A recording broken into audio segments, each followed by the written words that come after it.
the Age of Fission radio show with your host, Lonnie Clark. We stand together and accept that we now live in a world transformed by Fukushima. Monday, Wednesday, and Friday from 8 a.m. to 9 a.m. Pacific Standard Time here on UCY.TV radio.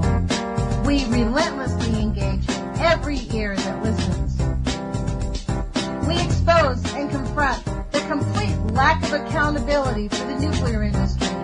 Consider social engineering programs who view our bodies, minds, and souls as assets on a balance sheet. We discuss vital current issues, interview activists, and engage our audience in an effort to allow all voices to be heard. The Age of Fission radio show creates a venue that all will choose. We encourage our listeners to reclaim their power and their courage to take action and save our planet from the ravages of greed and indifference. Our actions matter. Every voice matters. We remind our listeners that happiness is resistance.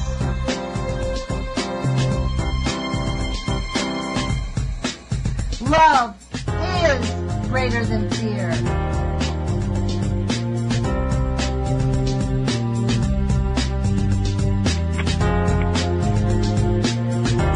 Good morning, UCY.TV radio listeners. This is Lonnie Clark with the Age of Fission radio show. I want to thank you for joining us and remind your friends and family that you can only listen to UCY.TV on the internet, and my show airs Monday through Thursday, 8 a.m. to 9 a.m. Pacific Standard Time. And right now I have Jerome Hebert, the sane environmentalist, helping me out on Wednesday and Thursday. And I want to thank our affiliate, KEPW.org in Eugene, Oregon, the FM station that's carrying our radio show. So we appreciate everybody joining us. This morning I'm really super excited. I have a gentleman on that I've never interviewed before. I hope it can become at least a regular thing every few months. Dr. Guy McPherson, Professor Emeritus of Conservation Biology of the University of Arizona. Thank you, Dr. McPherson, for joining us this morning. I really appreciate it. Thank you, Lonnie. I appreciate the opportunity to have a chat today. Yeah, me too. Well, listen, I don't know if many of my listeners know of you, so I'm going to give them a short introduction. I've been following you probably, several years. A young man when I first started, before I started this radio show, I was involved with a project called the Post-Ignorance Project, and I ran into a young man called Brent Lusk, and he was the first person that told me about you. You have a website, GuyMcPherson.com. That's GuyMcPherson.com. And your website's called Bats Bat Last. Life Bats Last? Nature Bats Last. Nature Bats Last. Nature Bats. I said it before the show up, but I totally left my head. Because I remember when I first saw that, I couldn't figure out why Nature Bats Last. It kind of confused me, but then it took me about, this is how slow I was. It took me a few months to realize you were talking about baseball. Nature Bats Last. Yeah, it's a baseball metaphor, and for which I now apologize, because, I grew up at a certain time in the 60s and 1970s in the United States, and baseball was a big deal. It was part and parcel of my life. So I just assume everybody has these baseball analogies running around in their head like I do. Right. And now I don't follow sports of any kind, and I haven't for about 15 years. So it doesn't make any sense anymore, but there you have it. Have you been doing this for 15 years? Oh, the blog has been online for just over 10 years. Wow. And, so I hadn't been following sports for a few years, but those analogies were still following me around. They were still stuck in my ridiculous little head with my brain that's 2 sizes too small. So, we're all trapped in our previous histories and in our genetics and so on. Well, look, rather than me summarizing what your work is, why don't you summarize it yourself? You do it so well for our audience, for those of them who may not have heard of you. I'm a conservation biologist, as you indicated, Professor Emeritus of Conservation Biology at the University of Arizona. And as a conservation biologist, what I have studied for many years is how species come into existence. That's called speciation. How species go away. That's called extinction, when the last member of a species dies out. And perhaps most importantly, habitat. Habitat, according to my Merriam-Webster dictionary, is the place where a plant or animal typically lives and grows. So habitat is the fundamental underpinning to the persistence of any life form on Earth. And habitat is one of the three pillars on which the discipline of conservation biology is built. So speciation, how species comes into being, extinction, more than 99% of the species to ever occupy the Earth are now extinct. They are represented by 0 individuals. And habitat, which is the place where an organism typically lives and grows. So that's what I've been studying for quite a long time. And I continue to study and have become reasonably well known for my ideas about the loss of habitat for humans and the consequent disappearance of humans from planet Earth in the relatively near term. When you say relatively near term, what do you mean by relatively? I mean, like, what are you talking about? 300 years? 500? Oh, I wish. I wish we had 300 or 500 years. I wish we had 30 years as a species. I seriously doubt there will be a human on the planet in the year 2026, which I realize is only about 8 years from now. Wow. And 2026? That's how quickly the climate is changing. The climate upon which we depend for habitat is changing. And we're in the midst of a process called abrupt climate change, which has precedence in Earth's history, but not with humans on it, because it's difficult for me to imagine humans or many other species surviving the abrupt rise in temperature that is underway. And as far as humans are concerned, we'll soon be complete. It will continue, of course, after that. The temperature will continue to rise up to 22 or 23 degrees Celsius global average temperature. But we won't be around to see that, because we will lose habitat, we will lose food.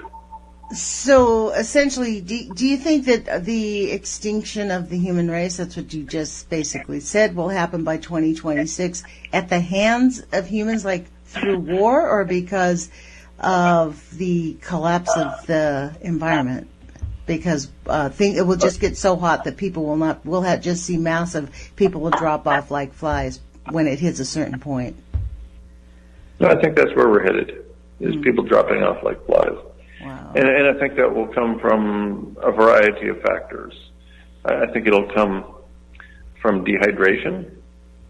You know, when this set of living arrangements fails and we're on the brink of this version of civilization going away because of the inability to grow, store, and distribute grains at scale. When that happens, the water stops coming through the taps in cities, and then all the people who depend upon the water coming through the taps in those cities will find themselves without water, and that'll be inconvenient and will be a primary source of death, at least for people who live in cities and towns and depend upon a municipal water supply. And then there's the absence of food. So dehydration and starvation will be among the leading causes and you're of talking mortality. You're talking less than a decade. Yeah, I am. Sadly, that's pretty grim. And I know, it's really grim. It's not something that I want to have happen. I'm frequently called the world's leading promoter of near-term human extinction. I'm not promoting the idea. I don't think it's a great idea. I'm promulgating evidence. I'm sharing the evidence that I've been accumulating and organizing and synthesizing for the last many years. And it tells me that we will lose habitat in the near future. And then not long after that, because most complex organisms, most multi-celled organisms, especially the big ones that depend so much upon things like food and water, they'll all go away too. And so there's not only are there no jobs on a dead planet, and that's what we're leaving in our wake, but there's also no ability to grow food on a dead planet. So inconveniently for all of us, habitat for humans is rapidly going away. The great acceleration of that loss of habitat is already underway. And it won't be long before it's all gone, and not long after we lose habitat for humans. All humans will die. Well, I listened to your recent interview with Carol Rosen on American Freedom Radio, and you said something in that interview that piqued my ears. You said something like, we've already reached the 1 point something Celsius. Now, I recently went through an international relations class where the professor literally it was so urgent for her. It was one of her main points for anybody sitting in the audience who didn't believe that, climate change was real and man-made and man-caused. She had us memorize Bill McKibben's number of 2.5 or 2.4 or something like that. Some number that we have to reach Celsius. You said last night that the UN told us it was 1 something. Can you speak to that? Like, why is there a difference? Like, she's telling us we haven't quite reached it yet, but if we don't turn this around in the next few years, it's all going to be over with, but there's still an opportunity to save the planet. Of course people are going to say that because there's money associated with saying that. A neoclassical economist from North Carolina in 1977 declared that 2 degrees was the target beyond which we could not go as a planet. 2 degrees C above the 1750 baseline when the global average temperature was about 13.5 degrees C. So, according to this neoclassical economist, who else to believe besides a neoclassical economist about habitat for humans on the planet? Right. We can't increase the temperature above 2 degrees C. Well, the United Nations Advisory Group on Greenhouse Gases, an actual scientific body, got together in October of 1990 and declared that the absolute upper limit from a scientific perspective was 1 degree C. Oh, wow. We cannot transgress. And that's a huge number, by the way. Humans have only been on the planet, according to James Hansen in a legal brief filed in summer of 2015. We've only had humans on the planet up to 2 degrees Celsius above the 1750 baseline. Well, if we've only had humans, and therefore we've only had habitat for humans at 2 degrees C above the 1750 baseline, why would anybody claim that as some sort of target? That's the maximum limit at which we have survived before. That's like saying, well, one time somebody lived for a few hours at 150 degrees Fahrenheit, so we'll be fine at 150 degrees Fahrenheit. That's ridiculous. It doesn't make any sense. Is that what we're talking about, the temperatures going up to those extremes? Like, over the summer, in many places, we saw, like in Arizona, the tarmac melted. At an airport, they couldn't fly the airplanes because the tarmac was melting. Right? This past summer. Yeah, I spent much of my adult life living in Arizona, in southern Arizona, in Tucson, and yeah, it gets hot. The temperature gets up above, in the low hundreds Fahrenheit, a little over 40 degrees Celsius, and proteins begin to denature, and we can no longer grow plants. Well, with the inability to grow plants because it's too hot, you can imagine where that goes, since we depend pretty heavily upon the ability to eat plants, as well as eating animals that eat plants. So, in the absence of the ability to grow food, we don't persist long. People point out to me that we can live in nuclear submarines, that we can live on the International Space Station, that we've managed to survive in all of these environments. But those are not habitat. Those are not areas where humans typically grow and live. Those are areas that depend upon habitat here on Earth to grow the food and produce the water and everything else needed to persist in those unusual environments. So yes, we can, for a few weeks or months, survive as human beings in submarines and in the International Space Station. But that's only because those places are importing the food that is all grown here on good old planet Earth. It's only because they have water created by technology, the ability to recirculate and reclean the water, and that technology was created right here on planet Earth. So without habitat here on Earth, there's a couple of things. One, we can't survive anyplace else either, no matter how many canned peaches we have on board. And two, personally, I'm not interested. I used to be one of these people who was preparing for a relatively gradual rise in global average temperature. And so I was what people call a prepper. I lived in a rural area in southern New Mexico, and I was preparing for that time when the temperature would rise gradually, and I would still be able to grow food and have my goats and milk my goats for the milk and the cheese, have chickens for eggs, ducks for eggs, and so on. And so I made this enormous investment once I recognized the many downsides associated with civilization, with this set of living arrangements. I opted out. I went to the high desert in New Mexico and created a homestead and started growing all of my own food and figured out how to do that. And I did that for 7 years before realizing that we're in the midst of abrupt climate change. And once this set of living arrangements goes away, so does habitat for our species. And so it didn't make a lot of sense for me to keep doing that. It was really, really hard work. And so instead I chose to live, and most notably to live differently, to start living instead of making a living. And instead of trying to survive another day, another month, another year, another 10 years, another 100 years into the future on a dead planet, I was interested in living today, living fully today and every day that I have left, living with gratitude for those days I have left. And so I turned my life upside down in 2009 when I left active service at the university, and thinking that I could set an example and that I could be the change that I wanted to see in the world, act as a leader in making those kinds of changes. Well, few people followed, certainly not enough to make a difference. And now we know about abrupt climate change and the many aspects that contribute to it.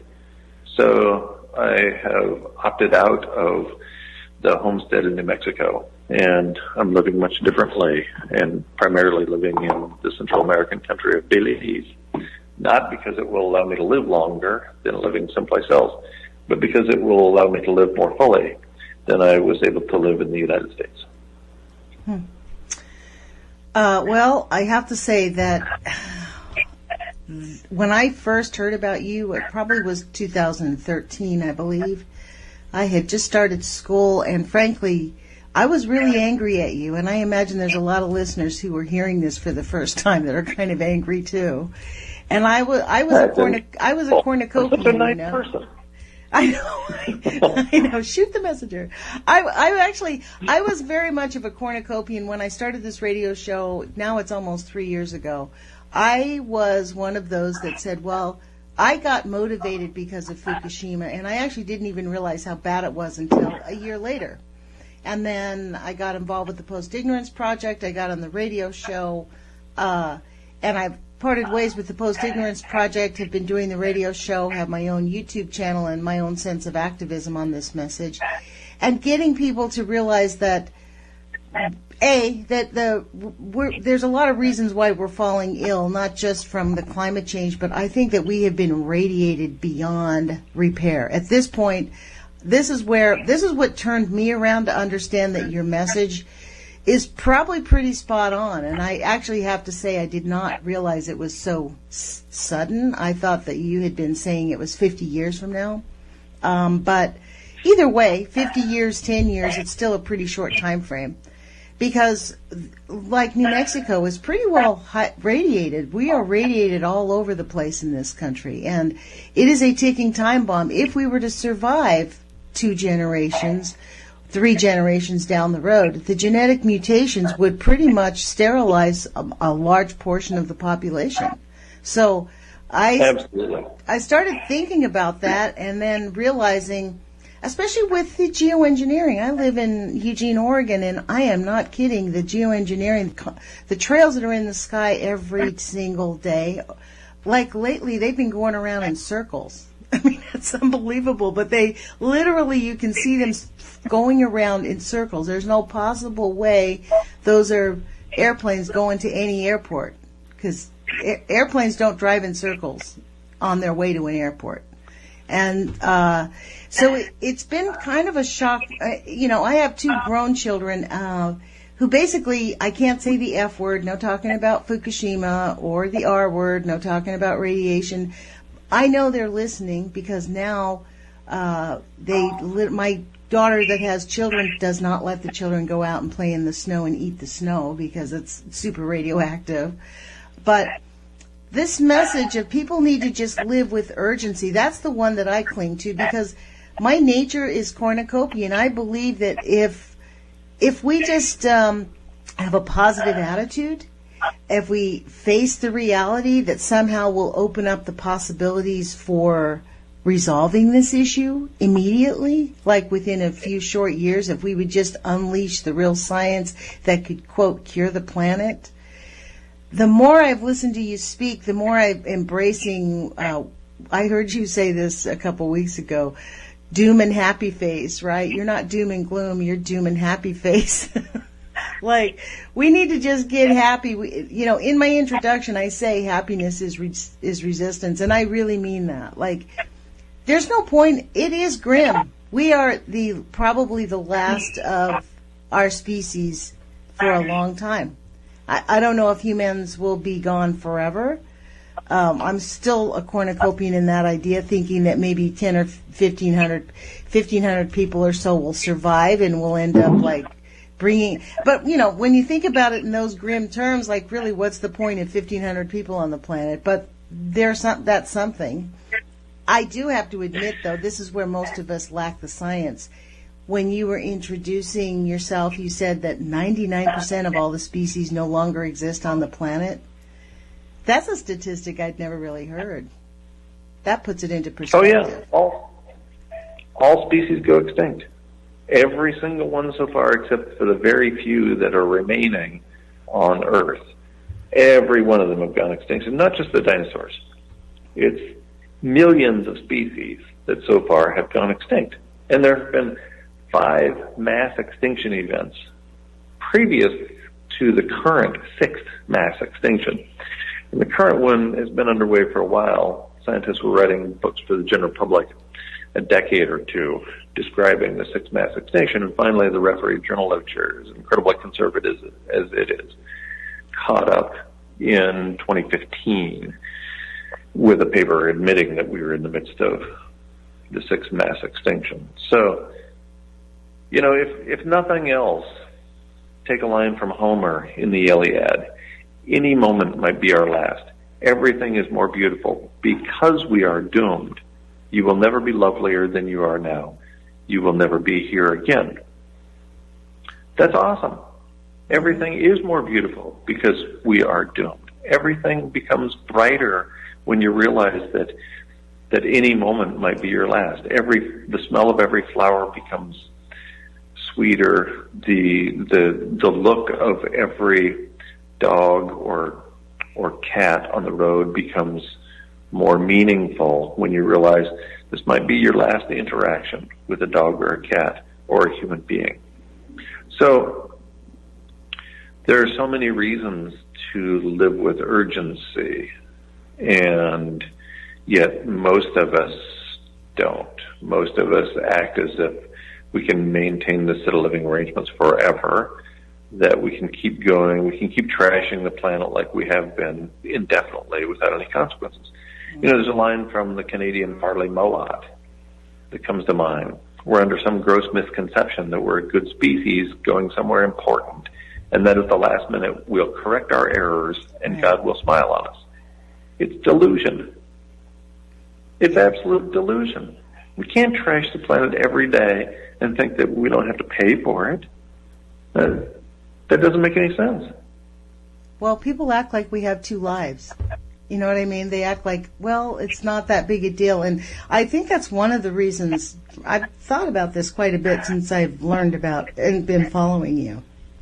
I think that's why this rise in acceptance of reincarnation is so big, because people really think that, like, they'll come back and that the energy is not there. Now, you know, the interesting thing is people are facing it in their own peculiar ways. Like, there's those people that believe Jesus is coming. There's those people that believe the intergalactic community is going to come save planet Earth. I mean, there's a strong sense of that community where they believe, like, in the last few days, we've had, quote, disclosure where Pentagon is admitting that they're interacting with outsiders, you know, alien beings. And that comes on the heels of people genuinely believing that planet Earth is going to be literally saved by some outside force, that they will be able to rechange Earth. It's seriously delusional, wishful thinking. That's what Absolutely. And so I have a question. I get this comment a lot. I get this question a lot. What about the aliens? What about God? What about this and that and the other thing?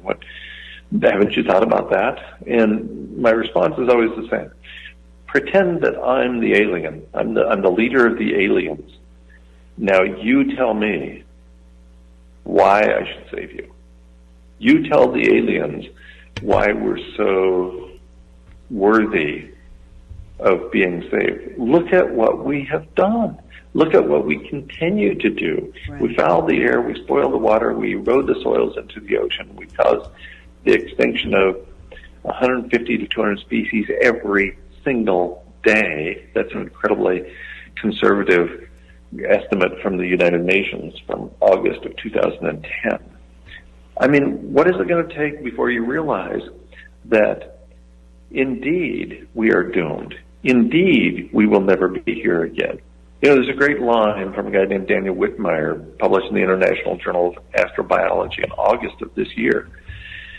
Quote, the typical technological species becomes extinct soon after attaining a modern technology, and this event results in the extinction of the planet's global biosphere. We think we're so special, but we may well be a typical technological species that becomes extinct soon after attaining a modern technology, and that therefore results in the extinction of the planet's global biosphere. We're taking down the entire planet down with us, sports fans, and we act like we're so special that it won't affect us. This is abject, utter lunacy, and I can't even begin to imagine how people are capable of having these thoughts. But they do. I think they have it because it's so overwhelming. I mean, I know I can only share with you my experience of not being angry at you for your message, right? Because I was pretty angry. I remember telling Brent, like, F him, like, who's him to say that the world's going to die and blah, blah, blah. I was really upset about that idea. It took me a while. And yet, it's because I actually never really met Brent Lusk. He was a young man that connected with me through the Post-Ignorance Project, and we spent many hours on the telephone talking. He was I think, 20, 21. He was taking pictures of the trees dying in Ohio from the radiation that's hitting out there. He was like, my family's not, he got kicked out of his house because he wouldn't stop talking about it. He lost his girlfriend. And for me, I'm always been optimistic about whatever happens in your life, it's there to help your character grow, to help you become a better human being. And I began to realize that none of what I believe is in contrast with what you're stating, because as I've been listening to you over the years, as you've explained it, and I think that's part of why people resist. The concept is really deep. Most people don't have the education to comprehend how the biosphere works and how deep that works. And the other part of it is we have been bombarded with brainwashing from the second we've been born that we're special human beings, that God picked us to be in His image, and there is no way that if we were to go extinct, that's a punishment by God, that we would be banned from existence forever. So we have to kind of unpeel all of those things to face the reality, to just enjoy our lives. Because that's essentially what you're saying. Like, it is not, it's grim. Our situation, we're doing what I call a come to Jesus moment, where we're like, the Scooby-Doo moment, where you realize we have been participating in a system. We're eating off our own arms, literally. And the sense of urgency to live fully and to appreciate life is really I think that's really your message, is to really live your lives. Don't just do the routines of waiting for something to come. Stop waiting for Godot, if you know what I mean. Absolutely. You're absolutely right. My entire message is that of living with urgency and expressing gratitude that we're even here at all. Against cosmological odds, the DNA has come together in physical form that allows you and I to be here. We know enough about DNA, and we know enough about the nature of this universe to know that the odds against any one of us being here are truly cosmological. And yet here we are. Here we are. As biologist Richard Dawkins says, in the teeth of these stupefying odds, it is you and I that are here with the brains to see where we are. No, with the eyes to see where we are and the brains to wonder why. The eyes to see where we are and the brains to wonder why. And here we are in the face of those cosmological odds against us being here. Let's live. Let's live as if this is a gift given to us, because it is, not only as a species, but as individuals. And sometimes it sucks. I'll grant you that. I've had shitty days. We've all had bad days. We've all had days where it seemed like the whole world was stacked against us. But you and I, living where we live, in the time that we have been alive, probably when we wake up in the morning, we don't worry about whether we're going to have enough food to survive today. We don't worry about whether we're going to have enough water to drink, much less just take a hot shower in. So I'm also trying to acknowledge the enormous privilege I've enjoyed throughout my life, and to be grateful for it, and to recognize that not everybody in the world has been so fortunate. Living where I live now, in the Central American country of Belize, the reminders come ever more frequently that I am indeed a human being who has enjoyed much privilege because of when and where I was born, not due to any fault of my own. No matter how hard the people in Belize work, they're not going to have access to the same sorts of privileges that you and I have enjoyed growing up in, living in the United States. That's just the nature of the business. So well, I do have to say, though, I'm a survivor of severe child abuse, right? So my life in existence as I started out was not a happy life. I have lived days where I didn't have food, and I have lived days where I went without water and had to carry my water a quarter of a mile, and you valued your water. And not living with hot water, this is the interesting thing. Most Americans, I actually feel privileged. That's a sense of privilege for me, that I really got to experience that at a deep level. I think that's what makes my spirit sort of cornucopian, because I've had the privilege of, yes, being indeed in the United States of America at a specific time where I could bring myself out of that, recuperate, heal my heart enough to really genuinely love people and appreciate them and have some tender compassion with them. But it does make you, when you go without like that, it does actually make you, having that privilege doesn't necessarily imbue upon you a sense of gratitude. I think it sort of does the opposite. You're really grateful when you go without, once you get it back. You know what I mean? Once I was able to live in a place where I got water again, 25, 30 years later, I can guarantee you I love having hot water every day. Still. So And thinking of that time span, when you're talking about within the next 10 years, that and maybe this is what's going on right now among people, and they're not even on a conscious level. I am noting a sense of urgency about people like I heard Carol Rosen's interview with you. Her urgency is to stop the weapons in space, right? And I have to say, I think that's a moot point. That's not, we're stopping it. They're up there. They're doing it. Whatever it is that we want to do, the people that are away from the overlords is what I call them, they're going to do what they're going to do.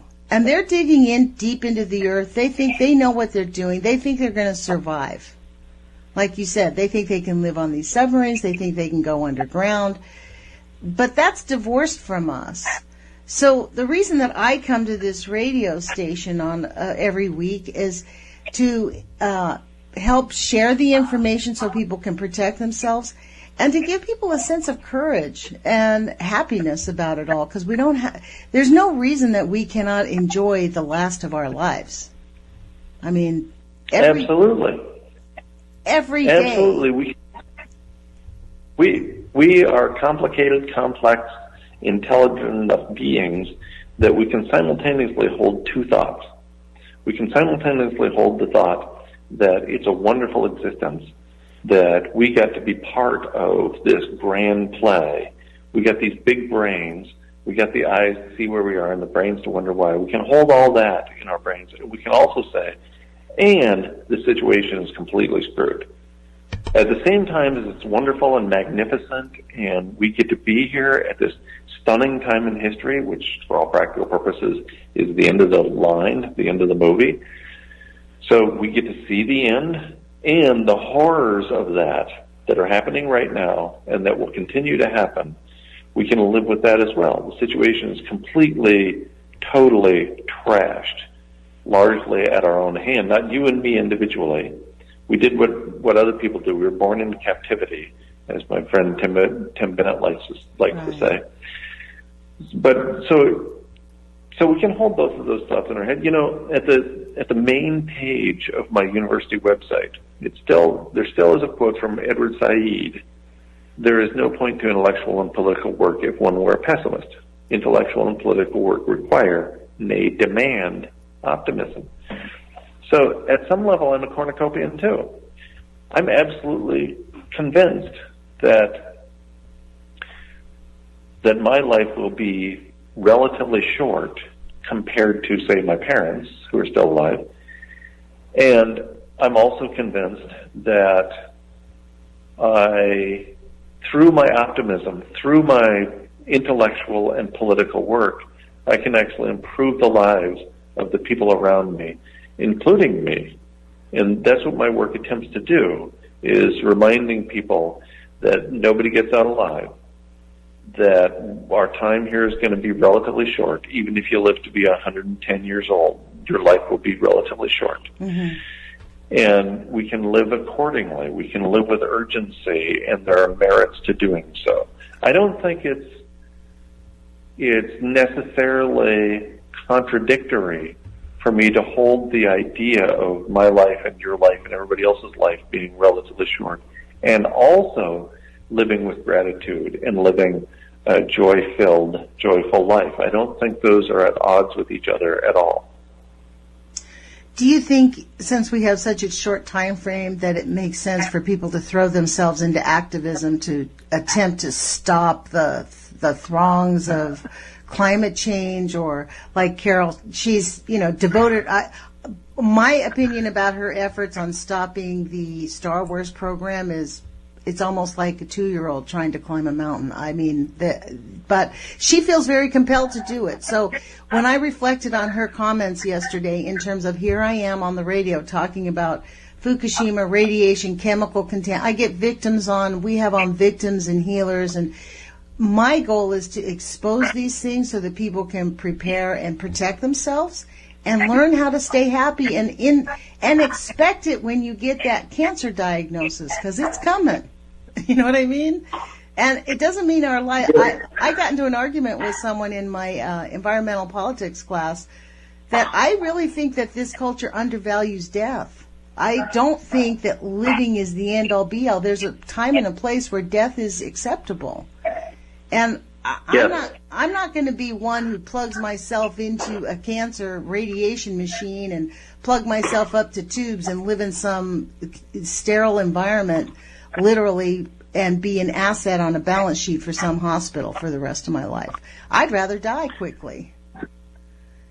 So, in answer to your question, inspired by Buddhism, and I'm not a Buddhist, but I'm inspired by many principles underlying Buddhism, I believe that we must take right action, and that includes activism, and that we ought not be attached to an outcome.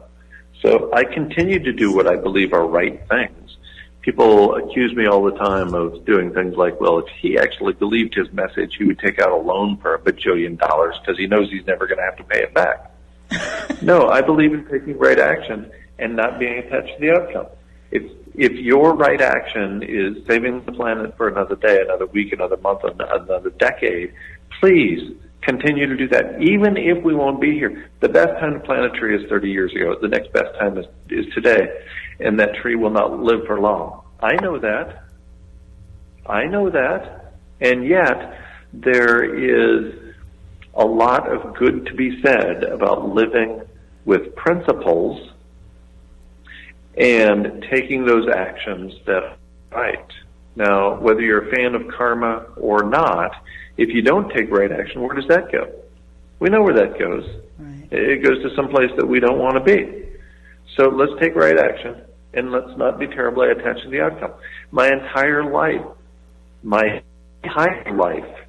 I have observed the world, the living planet, becoming a worse and worse place. Every year, carbon dioxide in the atmosphere increases. Every year, the pollution increases. Every year, the water becomes more contaminated. Every year, the air becomes more polluted. Every year, more soil is washed into the ocean. Every year, it gets worse. Am I going to dwell on that? Am I going to just let it get worse? No. I'm going to inform people. I'm going to try to make it better. I have great respect for activists, especially those activists who know exactly where we're at and continue to fight the good fight. Because why not? What else are you going to do with your life? Are we going to all start living as hedonists to a greater extent than we already do? Mm-hmm. Is that meaningful for you or me or for anybody else? I don't think so. I mean, it's certainly an option, but it's not an option for me, given my inner character. It might be for you. And who's to say that isn't your own pursuit of excellence, of you doing what you love? You know, at this point, who am I to judge? Who am I to judge or blame or shame anybody for their individual actions, given the kinds of things I have done in my own life, unknowing, ignorant about the effects of things like commercial air travel and driving a car and, you know, the kinds of things we were all doing as teenagers and we thought were cool. And as it turns out, we look back and, oh my goodness, because we did all those things at scale, because we put all those fossil fuel emissions into the atmosphere, now we're really and truly screwed. But there's no turning back the clock. There's today. There's living fully today and trying to make the lives of the people around you better, and maybe even trying to make the lives of the living planet around you better. Mm-hmm. What else is there? And actually really connecting with people, like making an effort to have to really connect and value the people that are around your life. Right now, many people are sort of addicted, and frankly, I think it is an intentional thing where they know that these electromagnetic things, it's Jules who has a show called Before the First Cup. She's the producer of this station. Her show's on right before mine. She reads all these scientific journals. She did this whole series of stories about dopamine that happens, that they know intentionally happens when you go to your little cell phone. Every time you go to your cell phone, it electromagnetically connects to your brain and changes our chemistry, so to speak. And this is intentional to keep us doing these repetitive actions. We can't help but be creatures. We are animals that respond to science. You know what I mean? It just happens. That does not take away our I don't know, our right to actually enjoy our lives. We have like for me, now what do you say? Okay, so maybe this will share with people how do you run your life? What happens to your life when you're in Belize? Like when you say you're living in Belize, what are your daily activities? Like how do you spend your time? I know that I've heard you a lot on the radio, but how do we actually put those things in the back of our minds and just because you understand this more thoroughly than most? How do you translate that into daily living? Yeah, I live on 57 acres due to the generosity of the woman I live with there, and there are half a dozen adults living there and a 12-year-old son of a single mother, the caretaker of the property. And so I live within this community, and we grow vegetables. We try to grow a significant proportion of our own food.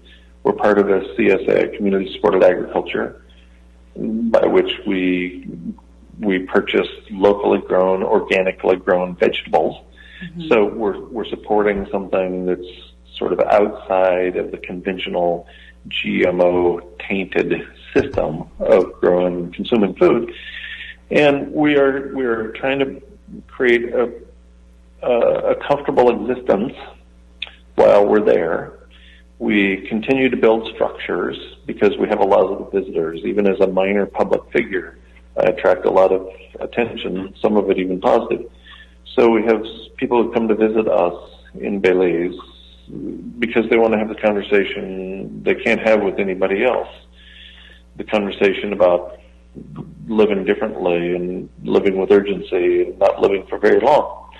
We also have guests who come to work. They're called Workaway from workaway.info. And they come for a few days to a few weeks and interact with us. And here I'm reminded of Aristotle's definition of friendship. Aristotle defined friendship as a relationship between people who were, one, working together, two, for the common good. So the common good in this case is the 57-acre homestead, Stardust Sanctuary. And we're working to make it a decent place to live, not only for us humans, but also for the non-human creatures in our midst, including howler monkeys and jaguars and so forth.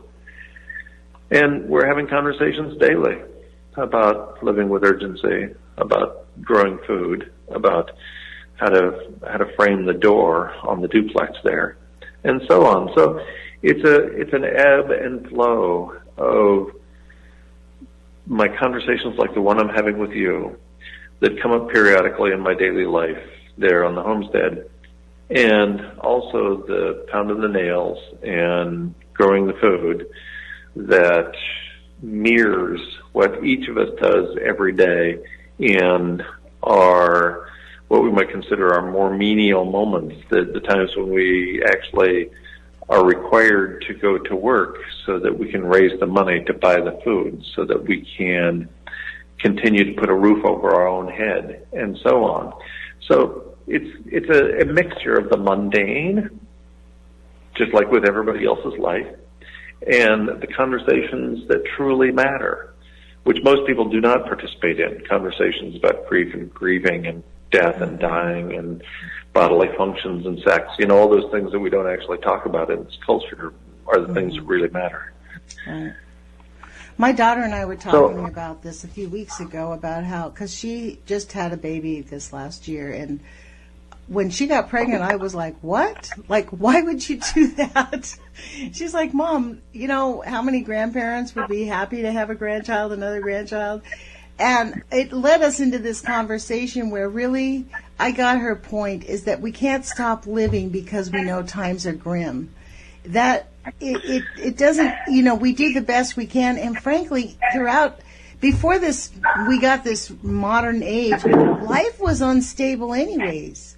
200 or 300 years ago, people had lots of babies because they expected their babies to die. So we just take it for granted that we're going to live now, but it doesn't mean that that's the way it's always been. And now that we know that because we have science telling us that the end is near doesn't mean that our outlook could be any different than it was, say, 500 years ago for the masses of the people. Absolutely. 2,600 years ago when Homer was writing, any moment might be your last. Right. Yes, you are going to die. We all know that, and yet we push it away and we act as if it's something for other people. Everybody dies except me. I'm going to live. No, that's not the case. Everybody dies, including me. And so maybe I ought to spend my moments here, and they will seem damn few when we're taking our last breath. I pretty much guarantee that. Maybe we should act with urgency. Maybe we should act as if we don't have very many breaths on this planet, because we really don't. And so, yes, we have to do things. Yes, we will continue to make babies. At least some people will. Yes, we will continue to go to work and buy groceries at the grocery store and do all of those things that led us to our demise, right? 7.5 billion people wanting more and more stuff every day. It's too many people wanting too much stuff, and that takes us to right where we are. Does that mean that I, as a private individual, should stop living a life? No, I don't think so. Not for me, not for you. But I think what it does force us to do is live with gratitude and live with a sense that, indeed, we don't have long. Yes, I still floss my teeth. Yes, I still brush my teeth. No, I don't think I'm going to be doing that much longer. No, I don't think I'm going to die from a tooth falling out and the infection that results. But I still do those mundane daily acts. I still do my work and consider it professional work and a societal obligation, even though it doesn't pay. And for most people it does pay, and that's fine, and that's great. And we get out of bed every morning and we continue going. And of course we're still going to keep doing that. And the day we give up on living, the day we give up on trying to do what we think is the right thing and trying to pursue excellence and trying to pursue love in our lives, is the day that it's over, at least for me. Why bother then? I don't think there's a reason to bother then. Yeah, well, I think that's part of the issue is people say they're trying. Like, one of the things that saved me was to learn to tailor my language. Like, when people say they're going to try means that they're not going to succeed. So we just need to just live. And I think we need to honor death by living well. I really believe that. Like, I've had so many experiences that many Americans have not had to endure. Having gone through that and seen the other side and knowing my own little beating heart as a child, knowing that there was something better out there, allowed me to live a principled life of doing the best that I could and still loving life and still enjoying life, because I'll tell you what, the abusers in my childhood were not going to take away my love for life. So for me, it was a matter of I knew that they were not going to win over me by making me miserable. When I hear about children that kill themselves, we're having high rates of suicide. In the last day or so, this young teen kid out in Korea killed himself, and it's making waves among the young population. It's a shock when someone decides to take their own life. I think that what it speaks to is a person, in fact, in his tweet where he said he was not going to live long, he hated himself. I think what we really need to do is focus on loving ourselves, because when we love ourselves, we can take right action. We want to take right action. I couldn't agree more. Even for those who follow the Christian Bible, there's a line in there that we are to love others as ourselves, not more than ourselves. So exactly right. That's where we start, is by having dignity and respecting ourselves, having that love for ourselves before we can take that next step of contemplating what happens with the people around us. And I think we need to just give up on the idea of being invested in understanding that humanity needs to survive. Humanity doesn't need to survive. It's okay. I mean, basically, we're in the stew. And if by some miracle of God we make it through and the predictions don't happen and something happens to reverse all of it, great. But in the meantime, that doesn't, even if that were to happen, that wouldn't take away our sense of urgency of living. of living with excellence. Absolutely not. And living with like allowing ourselves to enjoy and embrace life and to have those conversations and be willing to talk about our intimate life, the secret life that we've been battered into not sharing with others. I think it's very important. If all of the evidence I present is dead wrong, if all of the conservative scientific evidence is actually incorrect, or if scientists made that up for a buck, then I think my message still holds. Then I think we still don't have long. The world's oldest human being at the time, in March of 2015, turned 117 years old. And when asked at her 117th birthday party, "What is that like?" she said, "It seemed rather short." She was 117. She died a few weeks later, and it seemed rather short. We don't have 117 years, you and I, on the planet. Let's live with urgency. Let's live so that when we get to the end, wherever the end is, that we don't have regrets about things we didn't do. We don't have regrets about the horrible things we said or did to people around us. Let's do that. Yeah, I agree. Guy, I want to thank you for being on our show. We have about 2.5 minutes left. I really appreciate it. People can go to Guy's website, www.guymcpherson.com. He does a daily blog. You can read there. They're often very amusing. Thank you, Guy. And you link up all of your interviews. I've watched many of your interviews on YouTube. People can just go to YouTube and type in your name, and there's a lot of them there. So I really appreciate it, and I really appreciate you actually being willing to speak the unspeakable, because that's what makes you stand out. So I really appreciate you being here. Well, thank you, Lonnie, and thank you for giving me a platform to speak out, to present the evidence that others, for the most part, are unwilling to talk about. I very much appreciate you sticking your neck out there as well. So thank you. I hope you can come back, because I would like to have this message repeated. It's the rinse and repeat that makes it stick. And if it had not been for Brent Lusk, I probably would not have continued to follow you. But I actually love that guy. He's a young man, and I sort of felt motherly towards him, and it made me. He was so adamant that you had the right message that I respected him enough to really listen to you, even though it was like chalk on a chalkboard to me. So that's why it's important that we rinse and repeat, I hope you don't mind that in a couple months, I don't know how soon you'd like to come back, but I would love to have you on my show regularly, because I think this is a really vital message. So whenever you'd like. Because it does. I'm all in favor of that. I'm all in favor of that, and thank you, Brent, who I have met in person, and who is a lovely young man. And so thanks to Brent, and thank you, Lonnie, and I look forward to having this conversation again. Me too. And for all of you that are interested, this podcast will be up on UCY TV on YouTube. And I want to thank KEPW.org for carrying our podcast once again. Put your courage feet on. It really does matter. Take action. Live your life with urgency. And we will talk with you guys soon. Take care. Bye, guys. Bye-bye. Thank you.